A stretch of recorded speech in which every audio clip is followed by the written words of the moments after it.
Olá, você que está nos assistindo, você que está nos ouvindo nas principais plataformas de streaming. Esse é o Radar de Inovação. Radar de Inovação, que é um podcast de conteúdo aqui de GZH, produzido pela Kizzy Abreu e aqui na operação de áudio Vicente Nolasco e nas lives a Gabriele Pires. A gente fala sempre de inovação, transformação digital, negócios, mudança no cenário da educação e do empreendedorismo.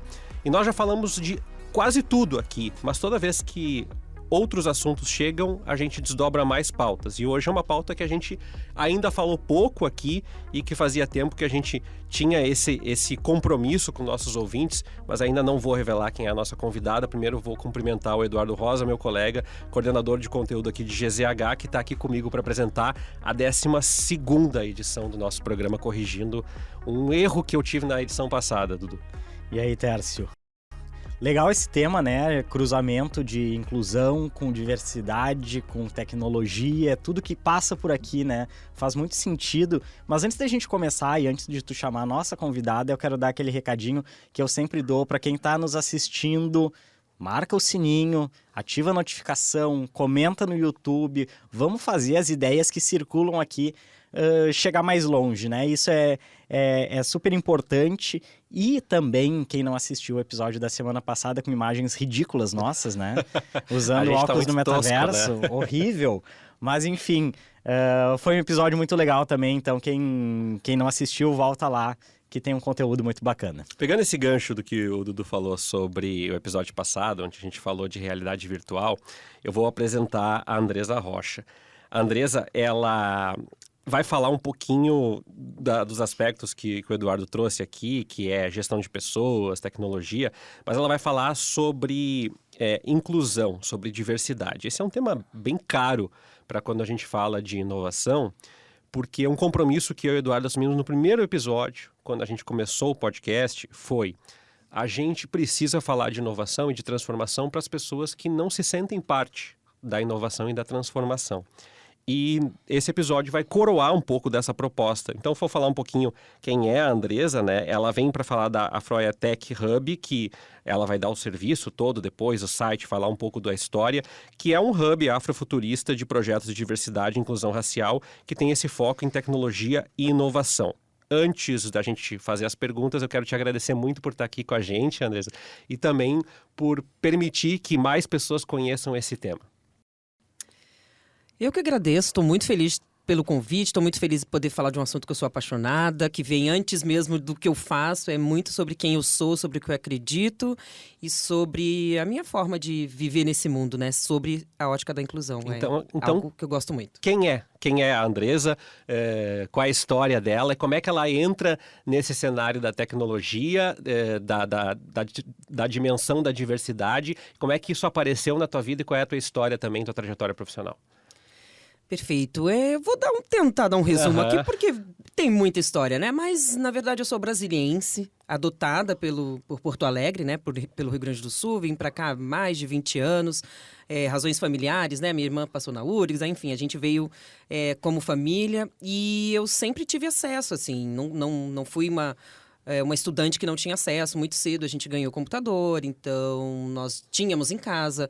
Meus pais eram funcionários públicos, então a gente teve acesso desde na adolescência, posso dizer assim. Então, com essa curiosidade, a gente já tinha possibilidade de fazer os trabalhos e tal, e aí, então, muito cedo eu já estava no universo digital. Profissionalmente, então, a tecnologia entrou oficialmente na minha vida quando, basicamente, eu cheguei a Porto Alegre, que eu decidi oficialmente que eu queria muito ingressar nessa área. Meu primeiro emprego foi no Banrisul, e era tudo muito operacional, muito manual. Fazia contato com todas as agências do Banrisul do estado, então eu aprendi todas as cidades do Rio Grande do Sul, todos os municípios. Isso foi bem importante para mim, inclusive, como eu estava chegando, né, no estado. Bom, e a partir daí eu entrei numa consultoria de RH com foco em tecnologia, e aí eu venho trabalhando nesse ecossistema desde 2003, 2004, 2005, eu já tinha ingressado. E naquela época, né, a gente não tinha plataforma, era tudo muito manual, mas as coisas estavam começando a acontecer sob o ponto de vista tecnológico.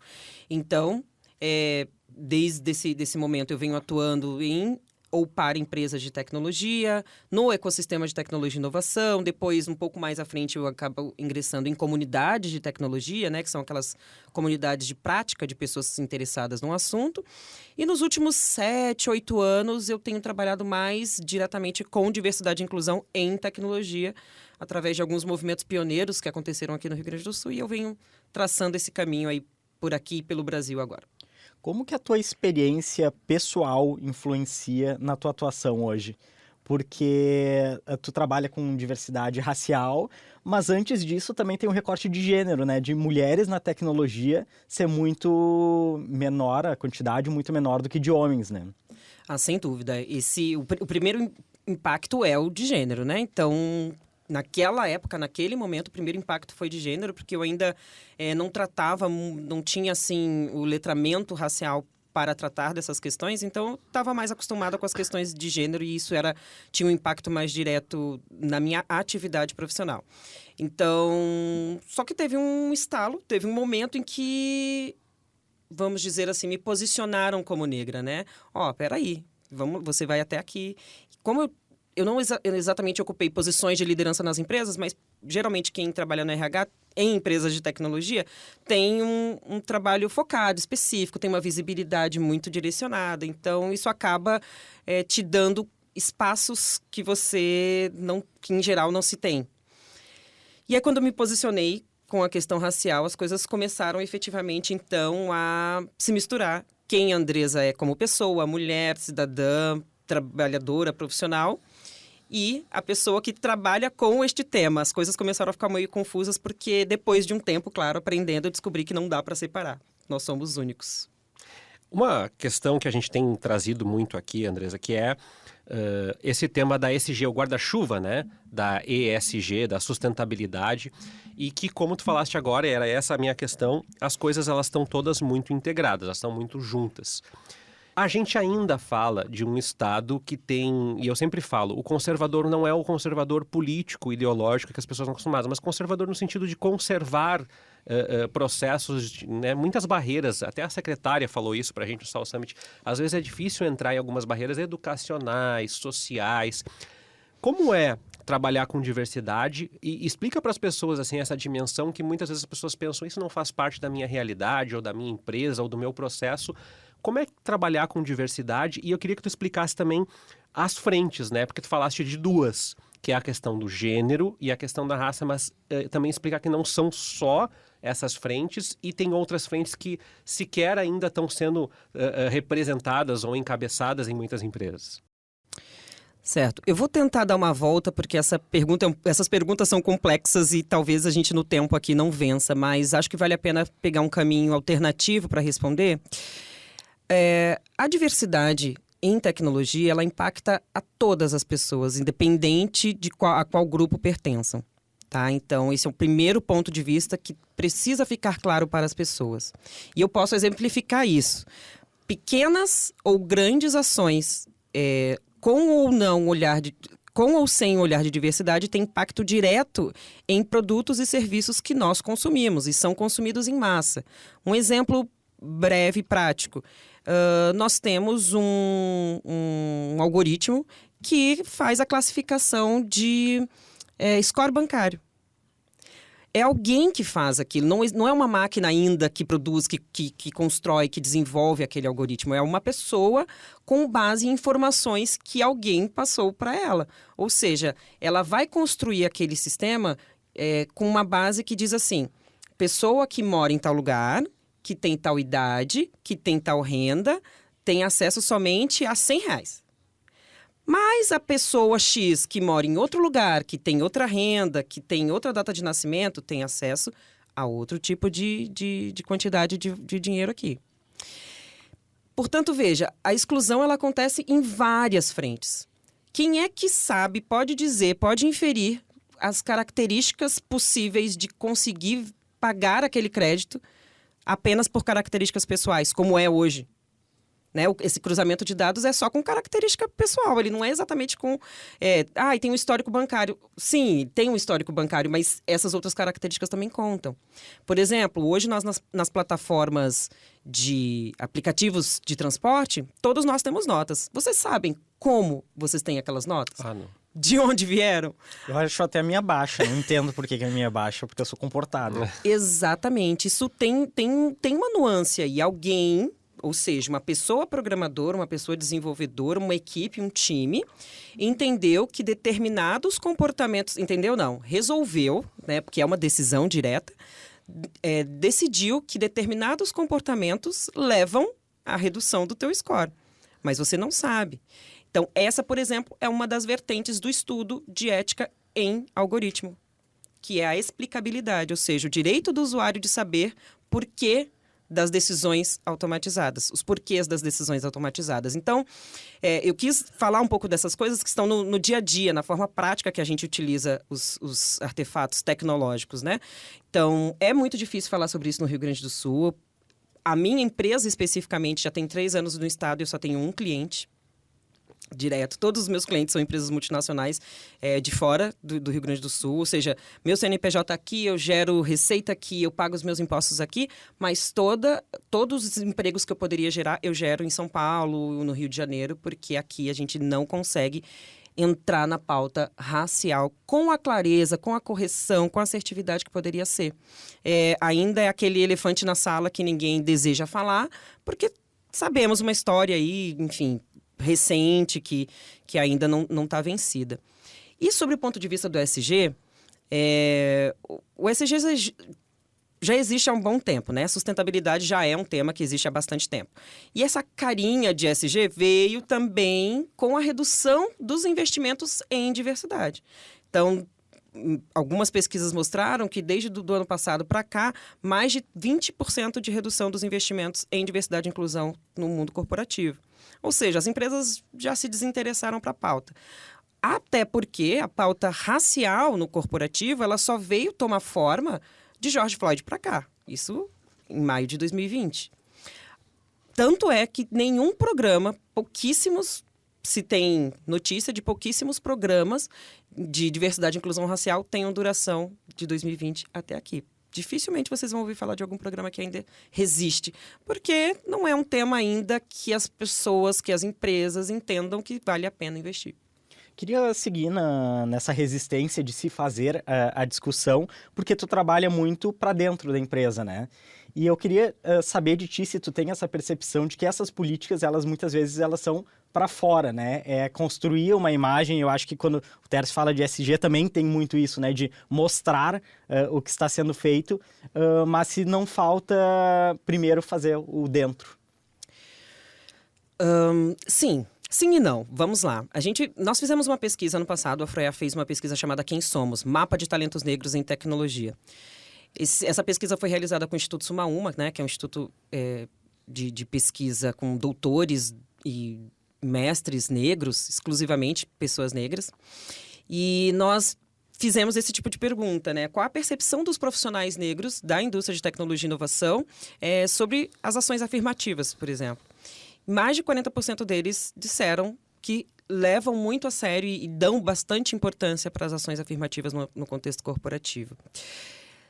Com certeza, qualquer projeto corporativo, ele precisa vir de dentro para fora, isso com certeza. Mas a gente precisa se lembrar que temos alguns assuntos que são regulados, são regulamentados, tem legislação. Eles estão referendados por outras políticas e outras práticas. Então, nós temos aí um Estatuto da Igualdade Racial, nós temos um Estatuto do Idoso, nós temos uma lei de inclusão de pessoas com deficiência que já tem 30 anos, nós temos a atualização da legislação relacionada a pessoas LGBTQIA+.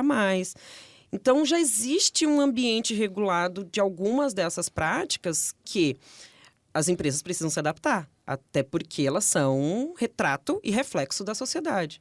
Portanto, sim, é preciso que elas comecem o trabalho por dentro, mas eu não vejo um grande problema de elas se referenciarem fora para trazer essas boas práticas para dentro também. Mas, sem dúvida, um bom trabalho ele começa dentro de casa, bem quietinho, para ir repercutindo e reverberando. Não, a minha pergunta é justamente porque eu acho que esse dado que tu trouxe, assim, ele é impressionante já teve mais investimento do que tem hoje e parece uma aparente contradição, né? De a gente retroceder enfim, em busca de oportunidades iguais, enfim. Por isso que eu te pergunto, assim, se não foi um momento muito de quero promover a minha empresa com base nesses argumentos e não promover essas boas práticas internamente. Sim, foi um boom relacionado a George Floyd, com certeza. Esse é um marco, inclusive já se estudou isso, basicamente. Então, muita coisa foi feita de supetão, né? Como a gente disse, foi, vamos fazer, o importante é fazer, vamos ser agora. E aí teve aquela campanha do quadradinho preto no Instagram, que foi o retrato mais fiel da nossa falta de preparo para lidar com situações cotidianas. Afinal de contas, somos 56% da população. O censo deste ano vai mostrar isso com mais solidez no fim do ano, quando ele for divulgado. Com certeza, a gente teve um aumento da autodeclaração, pelo menos. Então, haja vista que as diferenças estão postas, elas existem de forma clara e ampla na nossa sociedade, por que a gente não naturaliza esses comportamentos, essas práticas, essas políticas no ambiente corporativo, que são o reflexo da sociedade? Até porque ninguém é uma pessoa na empresa e outra em casa. Tu é o cidadão da mesma forma. Os seus comportamentos, em algum momento, vão se refletir em como você conduz tua vida aí no dia a dia. Eu queria te perguntar uma questão. Eu sou um dos orientadores de uma pós-graduação na área de psicologia organizacional e tenho recebido muitos desses trabalhos sobre diversidade. E uma das discussões que eu acho importante, que vem sendo feita de forma um pouquinho adjacente, é a inclusão de fato.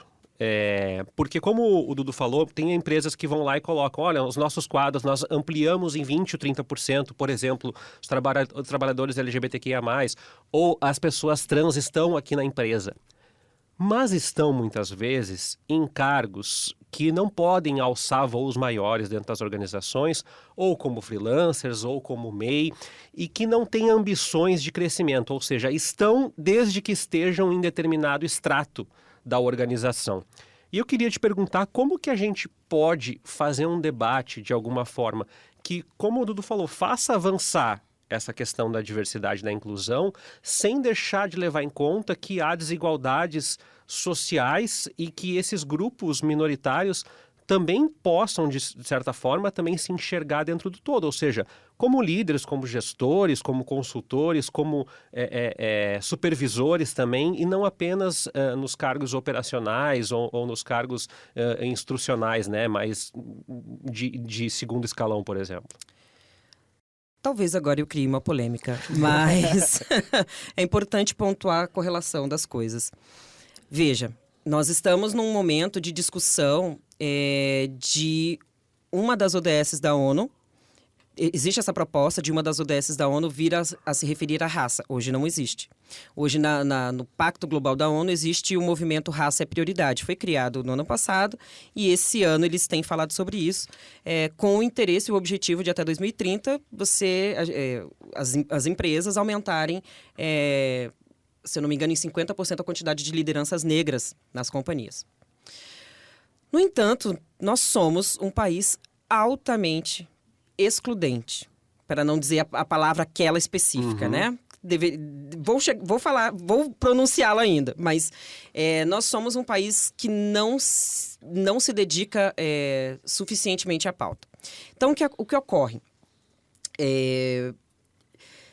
Existe uma forma de resolver isso, e essa forma tem sido, de alguma maneira,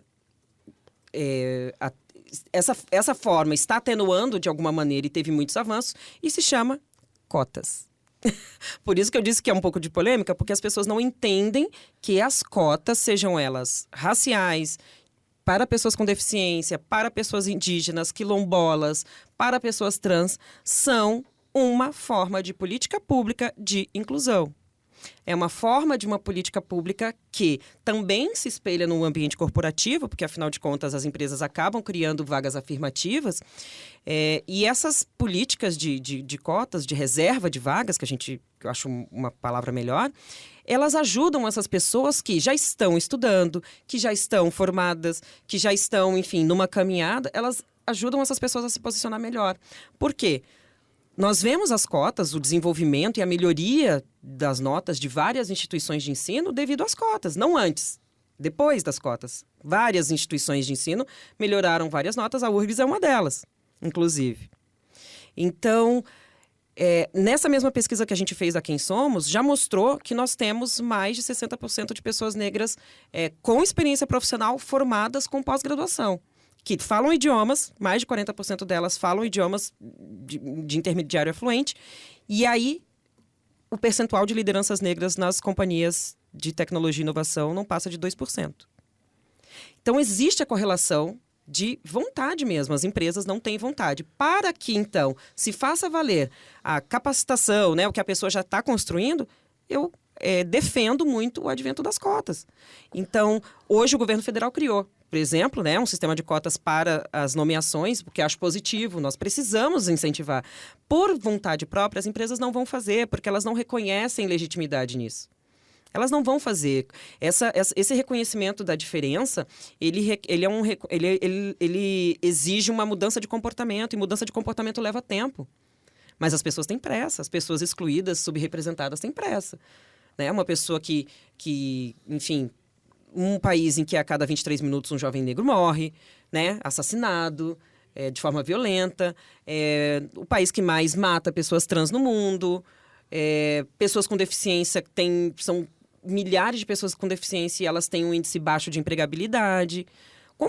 Como a gente não cria mecanismo, então?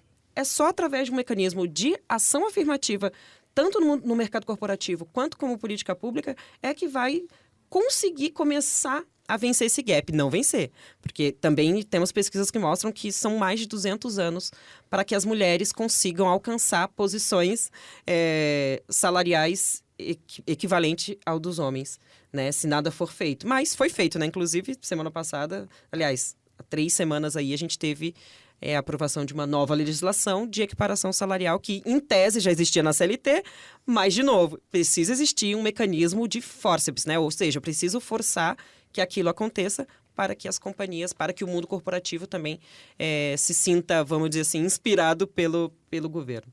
Eu tenho a impressão, e queria te ouvir sobre isso, que no mundo corporativo é muito mais difícil fazer a implantação desse sistema, né?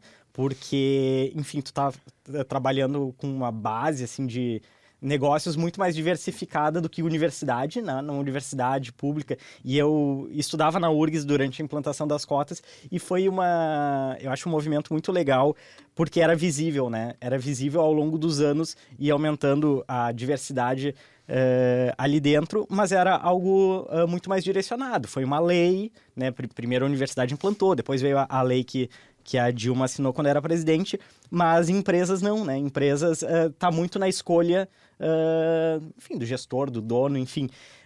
Não sei, queria te ouvir se tu concorda, se tem esse obstáculo de ser menos vir do governo para a universidade. Sim, nós temos algumas objeções, porque é preciso ter efetividade na lei. A lei existe uma lei que repara isso. Quem se lembra, em 2020, que nós tivemos aí um programa de uma famosa loja de varejo, né, rede de varejo, que criou um programa de trainee exclusivo para pessoas negras, e um promotor de justiça entrou com uma ação condenando este programa. Sendo que, enfim, já havia nota técnica do Ministério do Trabalho referendando aquele tema. Acredito que sim, é mais difícil, mas também, de uma certa forma, é mais fácil. Por quê? Porque a empresa tem renúncia fiscal, a empresa tem recolhimento de tributos, uma empresa tem várias, de alguma forma, né? Não vou dizer que deliberadamente, mas de alguma forma tem algumas benesses para essas contratações. A indústria de tecnologia e inovação, inclusive, tem subsídios específicos relacionados à isenção da sua... Tem a isenção da alíquota sobre a folha de pagamento. Então, assim, as desculpas vão ser sempre muitas e várias para não fazer. Mas a diversidade é uma realidade da natureza, do mundo, ela está posta. A inclusão, ainda assim, é a que precisa, que essas coisas existam, né, que é legislação, que punição, que algum tipo de mecanismo exista para forçar as pessoas a efetivamente praticarem. Queria que tu falasse um pouquinho da Afroiá, para falar um pouquinho de como que ela funciona. Tu falaste que tem um cliente no Rio Grande do Sul, mas como é que funciona? Eu sempre gosto de perguntar para o nosso ouvinte, porque às vezes a gente já falou aqui de parque de tecnologia, setor imobiliário virtual, escola pública. E a nossa ideia é mergulhar as pessoas em cada um desses contextos. Então, assim, como é que a Andresa, primeiro, como é que ela consegue clientes? Como é que ela chega lá e apresenta? Eu imagino, assim, para uma empresa que... A gente já falou aqui de reciclagem dentro das empresas, né? Como é que a gente apresenta essa discussão sobre diversidade em gente que nunca falou sobre isso e como é que se tangibiliza? Essa é uma curiosidade que as pessoas têm. Como é que oferece esse serviço? Ele é continuado? Ele tem prazo para acabar? Quanto tempo? Tu tem que estar dentro da empresa? Tu pode fazer ele todo remoto? Várias curiosidades que tu pudesse sintetizar numa resposta para a gente. Perfeito. Bom, o Afroiá Tech Hub é um hub de projetos, então, como nós falamos, e esse é um trabalho customizado, não existe copia e cola, porque nós estamos falando de mudança de cultura. Quando nós falamos de cultura, cada empresa tem a sua, então isso precisa ser direcionado. Se alguém oferecer uma solução que copiou e colou, já desconfie, porque não tende a dar tão certo assim. E aí, o que nós fazemos? Basicamente, nós atuamos de forma consultiva, fazendo aquele entendimento de necessidades. Então, por exemplo, nós rodamos programas de estágio, programas de trainee, fizemos toda a jornada de desenvolvimento dessas pessoas estagiárias. Nós fazemos eventos. Então, hoje, a principal... Não vou dizer principal, talvez, mas a maior conferência de pessoas negras em tecnologia, que sou eu que produzo. Infelizmente, não acontece no Rio Grande do Sul, ela tem que acontecer em São Paulo, porque é lá em que a pauta já está mais avançada no mercado corporativo e, portanto, eu consigo mais apoio e suporte. Mas tem um spoiler que talvez tenha um evento aí acontecendo em novembro, aqui em Porto Alegre. Estou em negociações, espero que eu consiga. Bom, então, assim, é importante a abertura para querer aprender. Estamos todos aprendendo o tempo todo. Não é porque eu sou uma pessoa negra e eu trabalho com esse tema que eu seja expert em absolutamente tudo. Não. Estou também numa sociedade em transformação. Nós levamos muito sobre a ótica da tecnologia, que é a minha especialidade. Eu sou especialista em tecnologia, enfim, tenho um trabalho vasto aí, especialmente dedicado à tecnologia em si, código, né? Sou consultora de projetos, de produto, então trabalho aí com esse olhar muito tecnológico, então eu consigo ir por este caminho. Mas existem coisas pequenas que no dia a dia da própria empresa... Por exemplo, vou dar alguns exemplos para as pessoas poderem pensar. Já pensou como é o seu processo seletivo hoje? Olhar os espaços da empresa. Quais são as vagas, de repente, que a gente pode abrir para qualquer tipo de público? Você não precisa exatamente fazer um processo seletivo super diferente para uma pessoa negra, né, por exemplo, no caso aqui do Afroiá, porque é uma pessoa, você cruza com ela na rua o dia inteiro, enfim, é só uma pessoa. Mas existem sim especificidades relacionadas a algum item específico que você precisa e que talvez aquela pessoa não tenha, porque aí a gente está falando de algum gap educacional, algum gap de moradia mesmo, né, de renda e tal, e não é sempre, tá? Colocar isso como posto é um estereótipo. Mas beleza. Revisar o processo seletivo, como é que ele funciona? Por exemplo, quando nós fazemos processo seletivo para mulheres em tecnologia, né, que o Edu falou que é difícil, quando nós fazemos processo seletivo para mulheres em tecnologia, quando as pessoas vão fazer entrevista, são 10 homens entrevistando uma mulher, são 4 homens entrevistando uma mulher, são 3 gestores entrevistando uma mulher, isso é intimidador, elas não vão gostar. Então, essas pequenas nuances, né? Então, as mudanças no processo seletivo é importante entender, as etapas do processo seletivo, as exigências, o inglês, que, gente, 3% de brasileiros falam inglês. Não é possível que isso seja um fator eliminatório de pessoas no processo seletivo. Não importa, negro, pessoa trans, mulheres, não importa, não faz o menor sentido. Sendo essa uma habilidade que você consegue aprender, que você tem tradutor, que você tem ferramentas. Tem tecnologia, inclusive, para ajudar isso. Tecnologia para isso. Não é possível que hoje pessoas sejam eliminadas porque não têm inglês, né? Então, enfim, é possível tirar algum item que seja olha, isso aqui é inegociável. É possível? Vamos negociar esses itens aqui. Eu preciso dessa pessoa. A gente desenvolve, treina o que ela não tem. Olha, você tem, então, 3 meses, o período de experiência para aprender essa nova competência. A gente vai te ajudar de uma parte, você se ajuda de outra. Obviamente, quando você está falando de pessoas com deficiência, com pessoas muito vulnerabilizadas, você precisa das ferramentas, né? O esforço delas tem que ser de efetivamente aproveitar daquele benefício e conseguir se desenvolver. Então, tem algumas pequenas coisas. Seus fornecedores, quem são as pessoas que hoje você contrata para trabalhar na sua cadeia de fornecedores? Você consegue, por exemplo, ao invés de fazer aquele coffee break com o buffet mais caro de Porto Alegre, tu consegue ir lá na lojinha do MST comprar frutas para fazer salada de fruta natural? Você consegue contratar um buffet de afroempreendedores? Tu consegue dialogar com a UDABA, que é a Associação de Afroempreendedores do Rio Grande do Sul, para perguntar se eles não têm uma lista, se eles não têm um mailing de fornecedores para oferecer? Já foram dialogar com a SICT, que tem pessoas que trabalham lá também? Eu fui membro do GT de Raça e Gênero da SICT, a gente fez uma espécie a gente conversou muito sobre isso, né, sobre a cadeia de fornecedores. Então, existem algumas coisas nesse ponto, assim, também, que, olha, tu não precisou falar com o presidente da empresa para fazer. Você, como RH, você como gestor da área, você tem poder de fazer isso. Ao invés de contratar mais um homem branco entre os 25, tudo bem, ele é pobre e tal, mas tudo bem, entre um homem branco pobre e uma mulher negra da favela, da periferia, ela tem menos chance de conseguir se colocar. Portanto, é importante você avaliar se não vale a pena dar oportunidade para ela naquele momento. Não quer dizer que outras pessoas vão deixar de ser contratadas. Ai, meu Deus, acabou o mundo para os homens brancos. Não é isso. É que a gente precisa ter essa avaliação crítica, né? De oportunidade mesmo. Uma pessoa mais periférica, uma pessoa que está mais tempo desempregada, a pessoa que tem a carteira assinada há menos tempo. Então, existem essas nuances, mas aí tem uma coisa que a tecnologia não resolve, né? Que é a humanidade, que falta.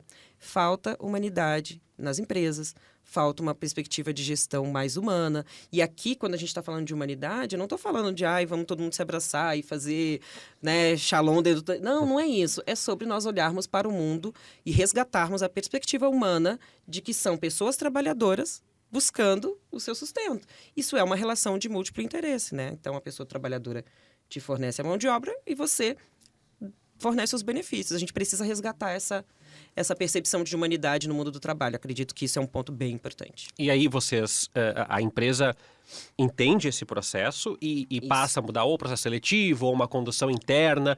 E aí como é que funciona? Porque tu fala assim, a solução é customizada. Então eu imagino que se a empresa ela tem 20 funcionários, é um processo. Se a empresa tem 200 funcionários, é outro processo. E nessas opções, tu customiza uma solução, por exemplo, ela dura 6 meses, ela pode durar só aquele encontro. Como é que funciona isso, esse trabalho? Pode. Nós fazemos o seguinte, muito disso também está relacionado ao orçamento, que é o que eu disse que já foi reduzido, já não era muito, e hoje em dia foi muito mais reduzido. As empresas muito dificilmente têm ou destinam orçamento para investir diretamente em diversidade e inclusão. Por isso que eu sempre digo que o olhar que eu levo para as empresas é geralmente pelas áreas mais técnicas. Eu tento olhar fazer com que a empresa olhe para uma coisa mais de brand awareness, né? De olhar para a marca, que tudo comunica.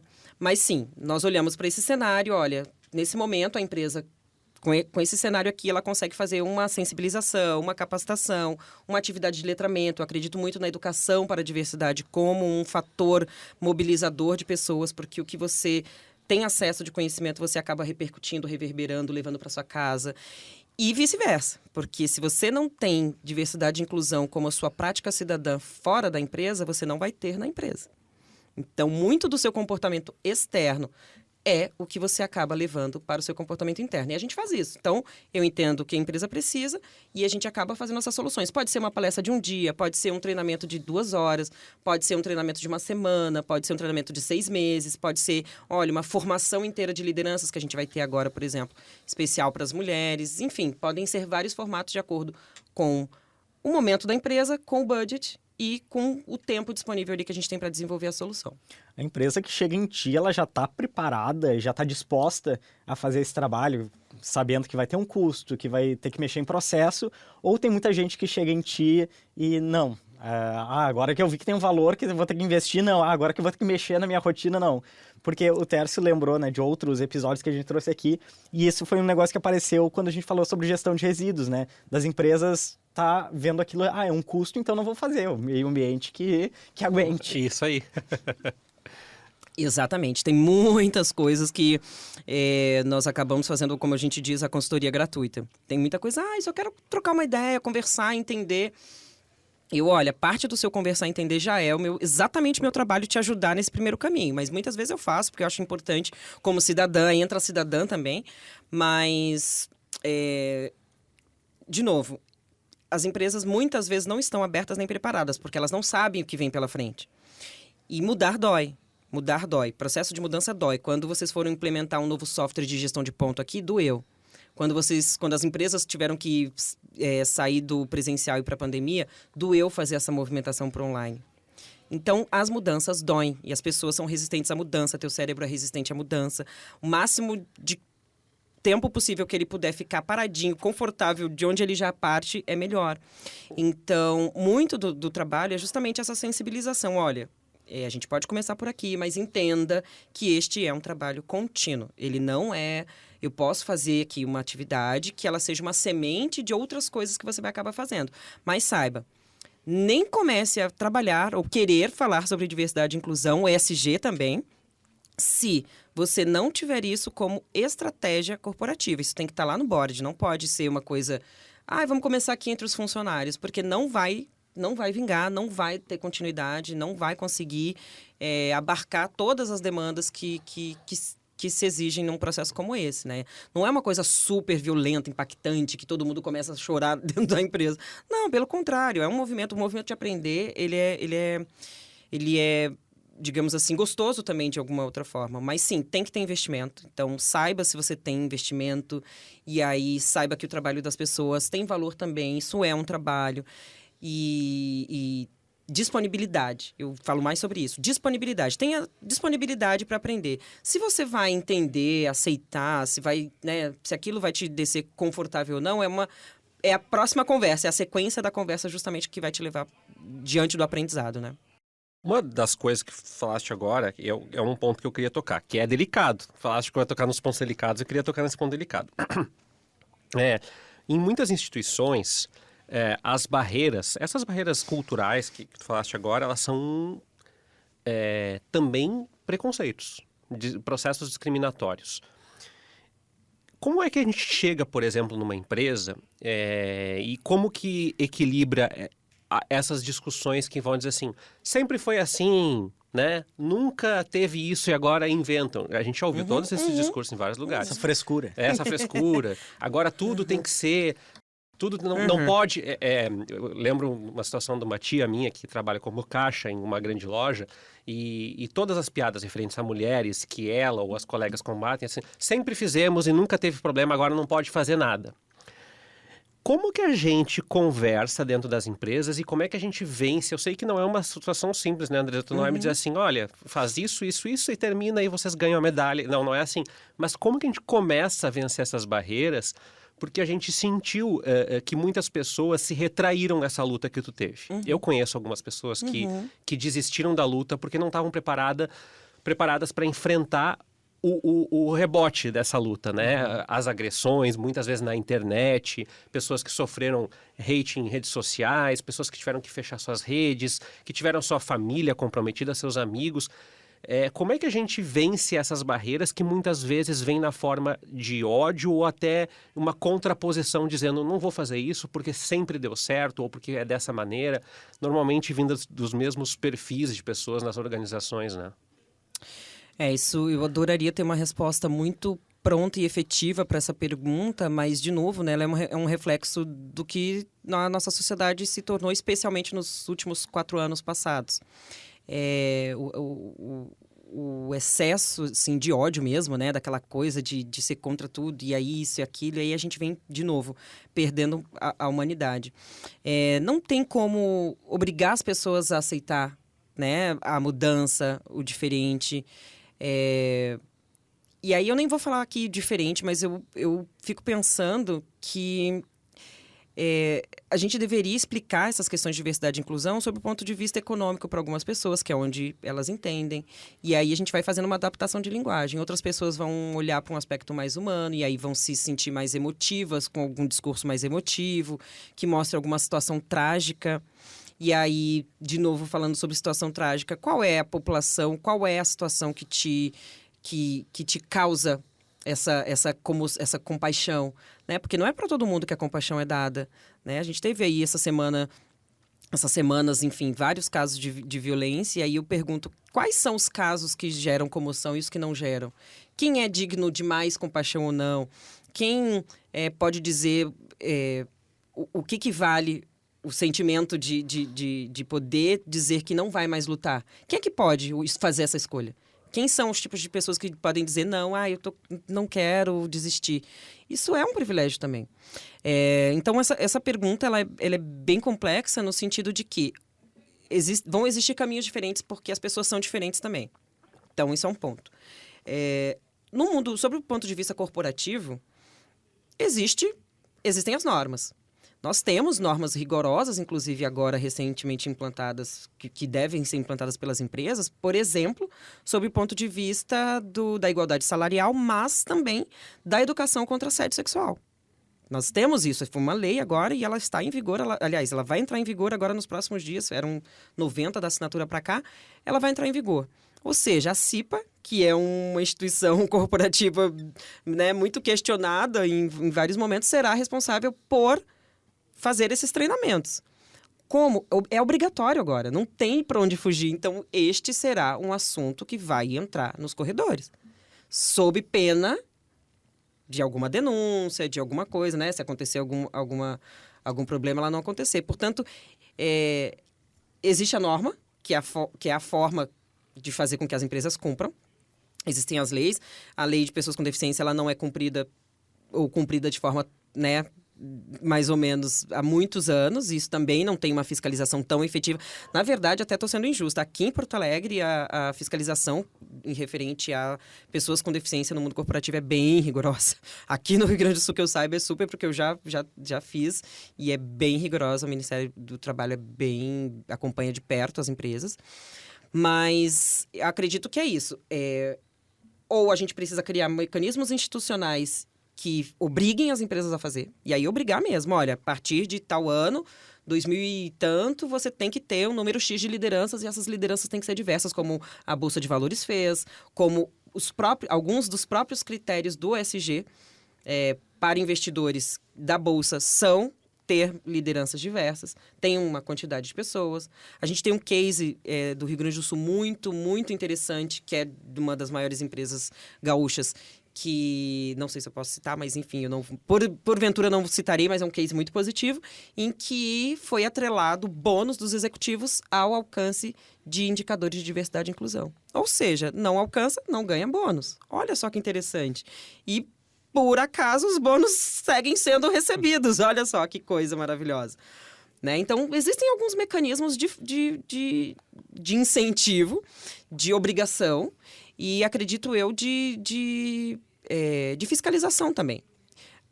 De forma orgânica, as pessoas não vão mudar. Eu não acredito muito nisso.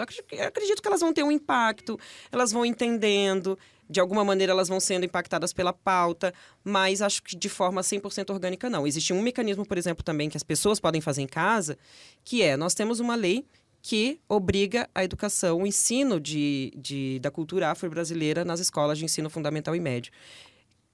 Deixo essa pergunta aí para a audiência.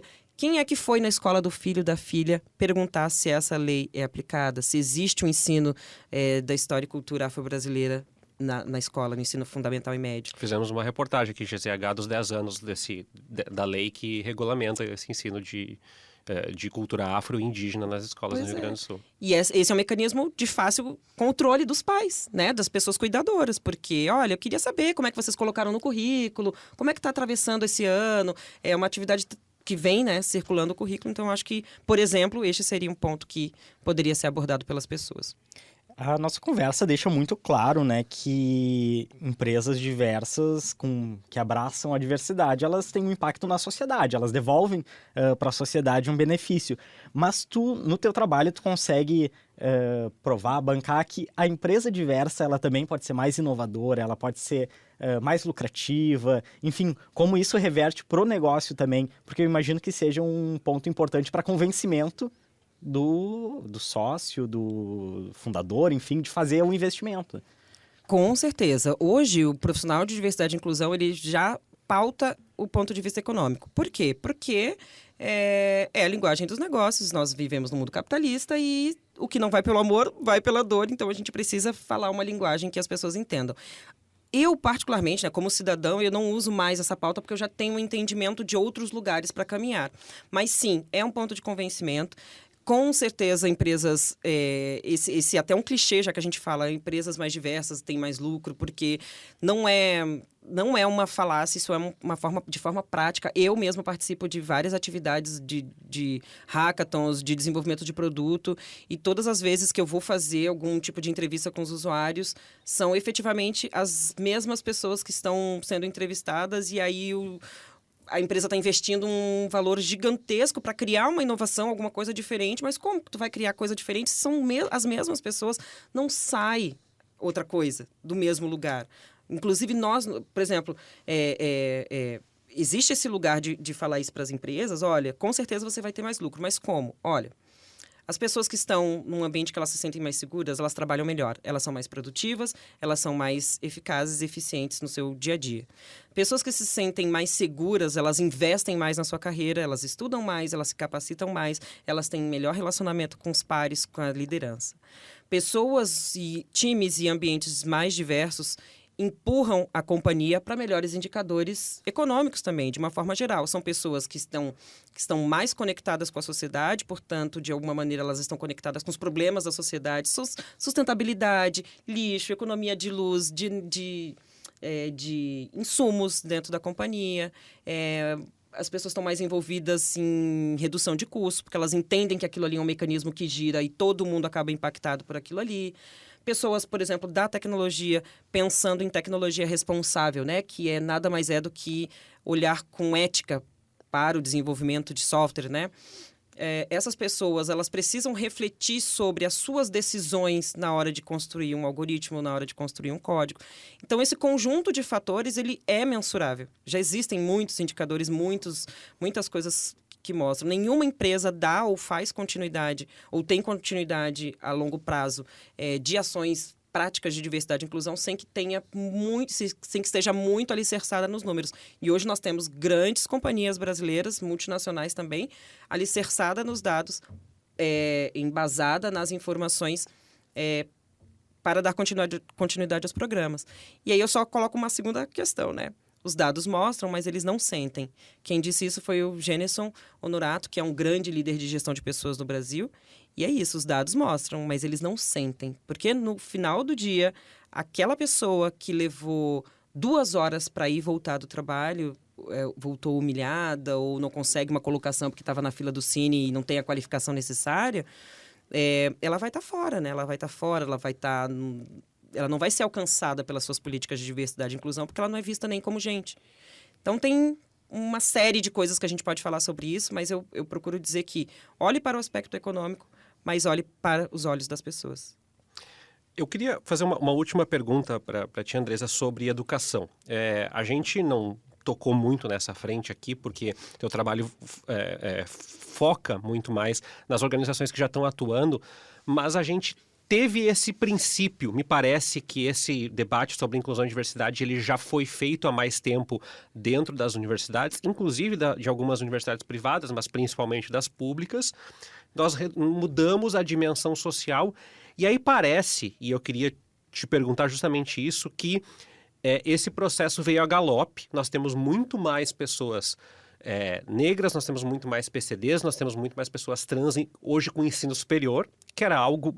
Vamos lá, vamos ser bem realista, impensável, coisa de 20 anos atrás. A universidade tinha uma cor e uma renda muito bem definidas para quem estava, sobretudo em cursos na área da saúde, alguns cursos específicos. Como que a gente faz para que esses grupos que foram incluídos, que têm a conquista da cota, dos concursos, de outras tantas, não se desmobilize? Porque eu lembro que quando foi implantado lá atrás, eu acho que vocês vão lembrar também, existia muito um sonho de que essa desigualdade ela fosse vencida. E tu falaste aqui no início do programa, não é 10 anos que vai mudar o cenário da desigualdade numa empresa, quanto mais num país. Ao mesmo tempo, eu imagino que para que continue existindo programas de diversidade, nós precisamos cada vez mais pessoas diversas na universidade, de faixas de renda diferentes, de realidades diferentes, de cidades diferentes, que peguem ônibus diferentes. Então, assim, como é que a gente conquista uma ponta sem perder a outra? Porque hoje há muitas pessoas, sobretudo pessoas que moram nas regiões metropolitanas, das metrópoles, que estão desmobilizadas por causa do transporte público, que piorou a qualidade, por causa de aspectos de renda. A pandemia atrapalhou muito o processo de cognição, aprendizagem dessas pessoas. Ou seja, como é que a gente ganha aqui sem perder essa outra ponta? E é uma pergunta que talvez eu te faça mais como professor do que como jornalista aqui. Bom, primeiro nós precisamos considerar que essas pessoas existem. Elas entraram na universidade por um processo de inclusão, mas por um ponto de vista da diversidade mesmo. É o funil, vem entrando, vem entrando. Eu gosto muito de educação. O AFROEA tem uma vertente de pesquisa e educação, que é um lugar que eu me encontro e me vejo muito profundamente. Mas a educação sem oportunidade não é nada. Essas pessoas nós precisamos, de novo, políticas públicas que incentivem e forcem a iniciativa privada, inspirem a iniciativa privada a também agir. Essas pessoas vão estudar, elas vão se capacitar e ainda assim, quando elas saem sem oportunidades, elas vão olhar, tá vendo? Não adiantou nada. Não adiantou nada É isso. eu ter feito tanta coisa. Porque o mercado de trabalho segue sendo um fator, um lugar que não as deseja.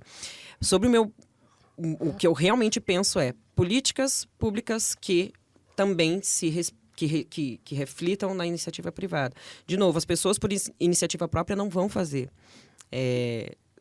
Ou isso é uma decisão corporativa de alto nível, né, de alto escalão, o presidente da empresa precisa decidir, o conselho precisa decidir, as pessoas, né, os sócios majoritários da empresa têm que decidir realizar essas ações de verdade, de forma contínua, para que essas pessoas, para que a inclusão ocorra de verdade, né? Porque até então, diversidade é só você trazer as pessoas diversas. E a inclusão é efetivamente quando elas estão pertencendo àquele espaço, tendo oportunidades não só de entrar nas carreiras iniciais, mas também em outros tipos de cargo. Eu acredito na educação, mas educação sem oportunidade ela não vai vencer e endereçar as demandas que essas pessoas têm.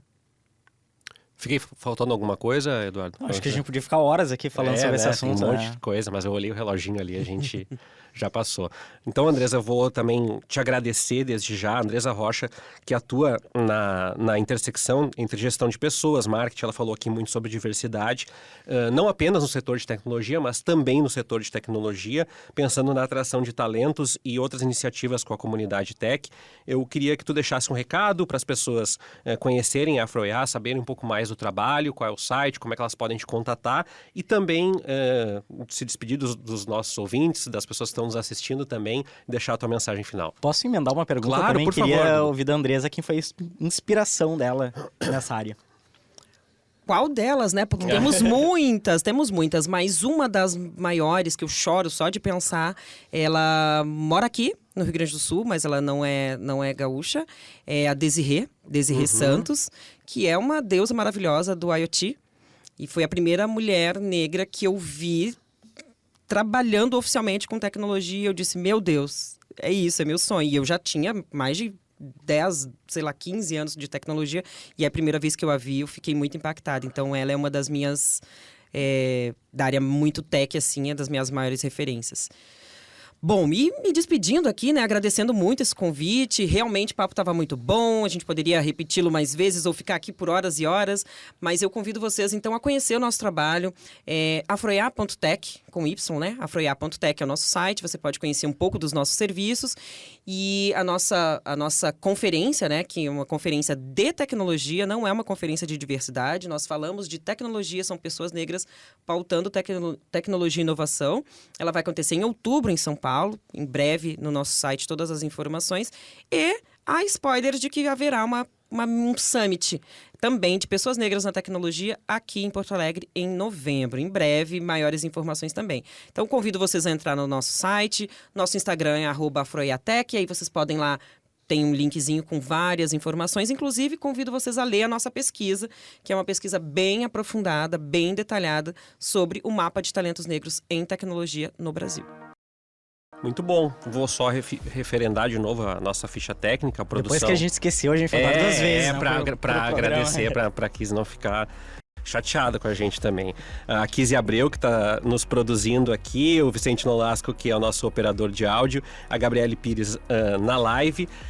Obrigado a ti que esteve do outro lado, aqui nos escutando, mandando os episódios, né, compartilhando com os amigos, com os colegas. E se tu tiver alguma dica, alguma ideia, alguma fonte, a gente está aceitando sempre tuas contribuições, os comentários, não só no YouTube, nas outras plataformas, em GZH, no Radar de Inovação, que volta na semana que vem. Até lá!